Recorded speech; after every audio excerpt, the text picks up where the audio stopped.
question was whether or not these women were over age. And once it was determined that they were of age when they met him, we faced a host of issues. And so, like Tim said, 3 years ago when they came in my office, after he called me, I first started to strategize, how can I help? Because legally there weren't too many options. But what we had to do was destroy the narrative that's been surrounding this individual and many cases like this, that these are women that no one cares for, that these are women that no one will fight for. And so we took a outside the box approach, and we started to destroy the narrative. We had to convince men and women across the country to believe what was going on. Ain't it funny?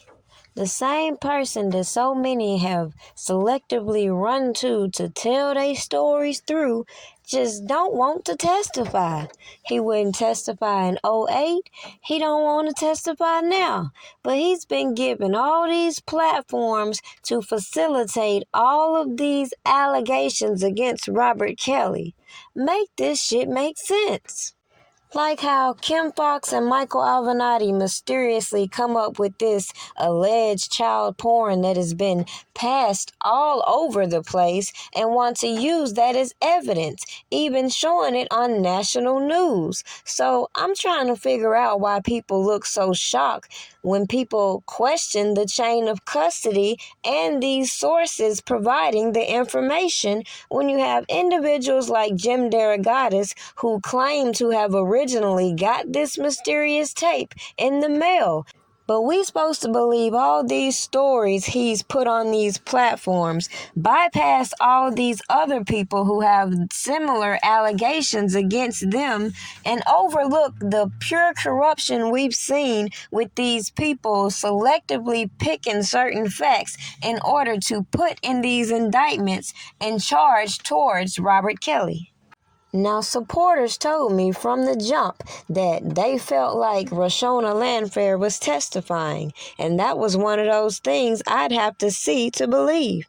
Considering if you went back to the original bond proffers, you will notice that it was witnesses identifying this alleged victim in this tape. And then when you hear all these other testimonies with how this original tape was a basic threesome, of how other accusers mistakenly identified themselves as being on the tape, make it make sense. How can you mistakenly identify yourself on a tape?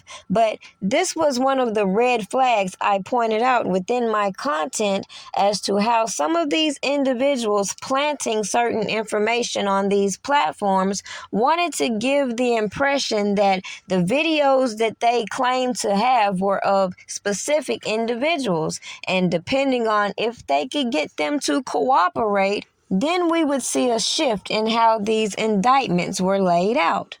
Now, had they come out and said we went to this security office and we pulled this security footage and this is where we got the evidence, that's a clear-cut chain of custody. But when you got all these people on the stand testifying to making copies, selling them, doing all this extra stuff, pawning, stolen jewelry, and all this extra extortion in the midst, we have a problem accepting the government trying to sugarcoat these obstruction charges when it's clear as day we see extortion. Less than a year, 10 months later, around Thanksgiving, I heard that there was this videotape on the streets showing Kelly having sexual relations with this young woman of 14 or 15 years. We had heard that there had been a relationship, and we had tried to do some reporting on this woman.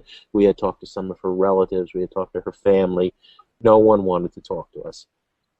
And then one day I'm at home. I worked at home because you can't sit around and play loud music in the Sun-Times offices any more than we can here at BEZ, which is why we're in these editing booth cubicles doing this, right? I got a call that said, go to your mailbox, click. Hung up, and there in the mailbox was a manila envelope with nothing on it and a videotape inside that showed Kelly having sexual relations with an underage woman. Certainly appeared to be that. Now let's be clear. Seeing that he set himself up talking about he heard these long-standing rumors about Robert Kelly and this girl, it should be clear why, if he did receive this as he said, he should have immediately turned it over to authorities instead of trying to copy it, take it over here, let this person see it, and then find himself allegedly trying to be extorted by the likes of Yul Brown, who was Lisa Van Allen's fiance at the time. So with that being said, he wouldn't have found himself in the midst of all these stories. The process could have been taken out in court, and we wouldn't see him now continuously trying to back out of testifying when he spent so many years writing these damn stories like he was gonna be the great white hope.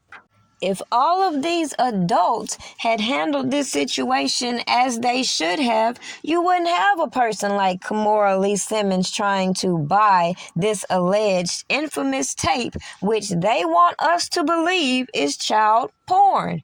Make it make sense. Why would Kimora Lee Simmons be trying to buy child porn? With that being said, what kind of hypocritical shit is that for her to take such interest in Robert Kelly's affairs when she was dealing with another individual, Russell Simmons, when she was under the age of 17? And this brings me to my point and why I couldn't take a lot of people's opinions serious. They made this justification in this corruption to shield the moral disapproval they have for Robert Kelly and overlook, as a whole, the age of consent in Chicago is 17. Therefore, to allow people to keep manipulating their age in order to shape this narrative, as they've often said, is still the reason why I feel like a lot of people have missed the valuable information and misconduct that was put out here before a lot of the circus acts came into the forefront.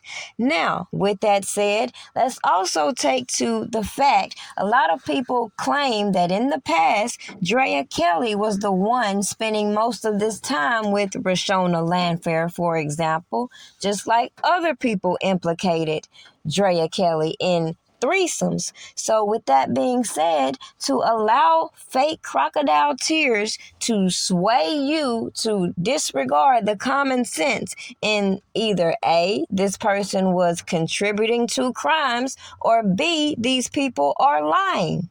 But you're not going to tell me that you feel a celebrity is an authoritative figure to a person they don't know. Wouldn't you think the authoritative figure would be the aunt, the cousin, all these people that are around this person? It's like, do you think Kodak Black or NBA Youngboy could have any authority over me? No. So why would we let all these scorned individuals try to use that to manipulate abusing these RICO laws, this Mann Act, and putting all this misinformation out here driven by extortionists? Are we just going to continue to act like we don't see how drastic these accusations have changed from the first time a Tim Savage came on these platforms, then ran to Jim Derogatis, and we see how it all played out? I ain't playing no motherfucking games with you, boy. I gave you 120 hours to get back in touch with me, nigga. But fuck them 120 hours, nigga. You talking about my daughter. You know you supposed to be working with her music, R. Kelly. Yeah, that's what I'm talking about. Robert R. Kelly, the singer, you bitch ass nigga. I got you, boy. Yeah, come fuck with me. This Savage, Tim Savage. Fuck you, nigga. R. Kelly, by now, you should know that you should come see me. You know who I am. You know who you have at your house. My daughter, Jocelyn Savage.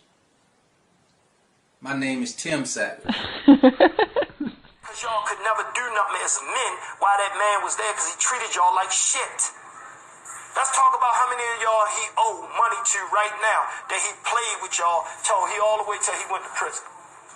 Because Because I do remember, Don, you crying on Christmas when he got that bonus money, and you was talking about how you was getting ready to leave him. You, fuck this, you ready to tell it all, and this and that, and because he wouldn't pay you, because he went and took his, what he called himself, called it the family. He took the family shopping for Christmas and ain't pay you your money. You was sitting there broke as a joke, sitting there crying about a man that didn't pay your money, and you ain't had a heart to say nothing. And then when he paid you, you was like a little girl to the companion. You was on the phone with, oh, he got my money, everything good. I can go do this now like a kid. Dude, you don't want to play with me, bro. They facts. They in emails, they in text messages. You tell me how you want it to be posted. And this ain't none of that fake shit that they run around the internet. So let's just throw in a sidebar.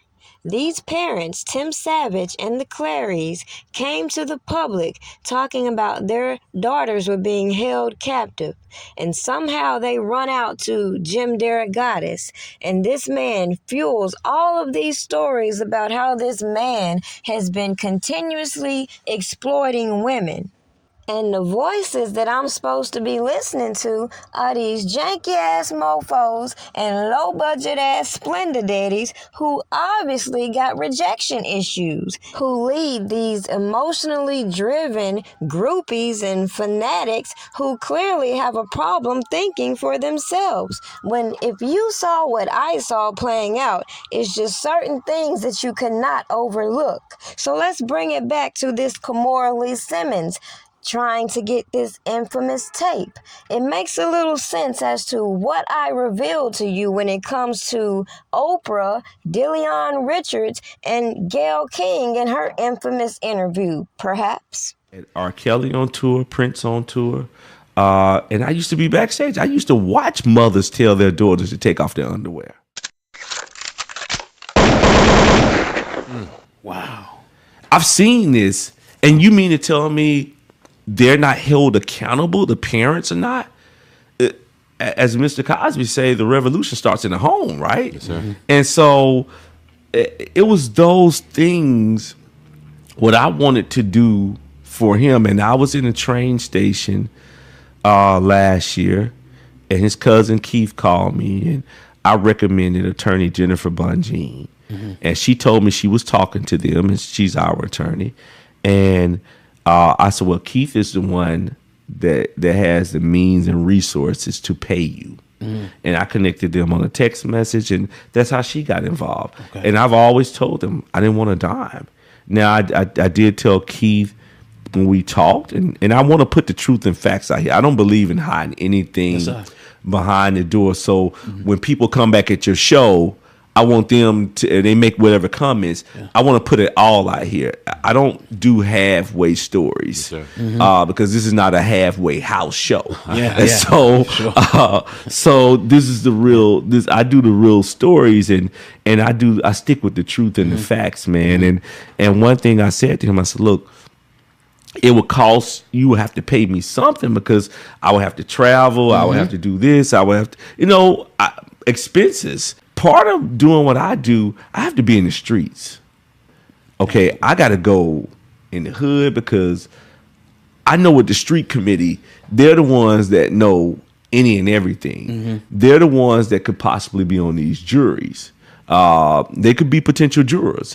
And their minds are already tainted. So now I got to go hang out in whatever spot I need to hang out at. I don't care how rough it is. Look, I tell everybody, one thing I don't fear is my people. Yes. I'm careful and I understand, but I don't fear my people. That's right. And when you don't fear your people, that gives you a certain amount of respect, where you could go into certain hoods and everybody be like, oh, you here? It's like you hanging out on the corner at the White House, get some subs. A guy came up to me, are you serious? Like, look, I'm just a regular guy, regular dude, and they didn't understand that aspect of it, of that I would have to go and tell his story. So when TMZ caught me in Beverly Hills last year, when he was when Robert was found guilty, and they said, what do you think? I said, well, he was railroaded. He He was, because how do you take a RICO law? Right. Now, a RICO law, this law was passed in 1970 by Congress to take down crime families. Crime families.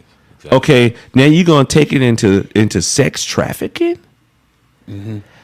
They're designing the formula on how to take successful black men, whether you're, especially if you're entertainment, you're an athlete. They're finding unique ways now. They're using a RICO law. Mm-hmm. A RICO law. He wasn't smuggling drugs. He didn't have any casinos. Right. You're treating this man like he's Bugsy Siegel. Mm-hmm. So, pretty much. Yeah. And you use this law to say, well, but he was trafficking young girls. You didn't use that law against Jeffrey Epstein. Nope. Good point. Wow. Think about it. Yep. You didn't use that law against Ghislaine Maxwell. Right. Yep. She got 20 years. Okay. Mm-hmm. But did you ever hear RICO? Nope. Sure didn't. So think about what they're doing. They're restructuring, as I said earlier. When we figure out the laws, because they created the laws, they restructure the laws. Yep. Now, clearly, it's always going to be those still out here grasping for relevancy, still doing things that show exactly why I've told y'all from jump. Either A, they're completely dumb, or they're just being used by a lot of sketchy individuals and their shady information. Yet at the end of the day, doesn't change the fact that, as I said from day one, instead of focusing on a person like me who's pointing out the janky ass shit they're doing, pointing out the corruption in this case, and pointing out, instead of worrying about what the hell I say, maybe they should be in the city where a lot of this shit stemmed from, pressing the issue, making formal complaints, instead of sitting in these janky ass groups trying to conspire with other individuals to come up with stupid shit. Allow me to elaborate, because when I let the slow people over there think for themselves, they always come up with the dumbest shit you could possibly imagine to misconstrue the simple thing I just said to you. Now, clearly, all these people that even think Robert Kelly is guilty, that feel like he was at these schools, at McDonald's doing all this goofy shit, instead of getting on the internet making all these stupid ass videos, engaging with criminal-minded individuals, then jumping in front of the media trying to play victim, should have dealt with the issue in the city instead of doing the goofy shit that I think is dumb as hell. Okay?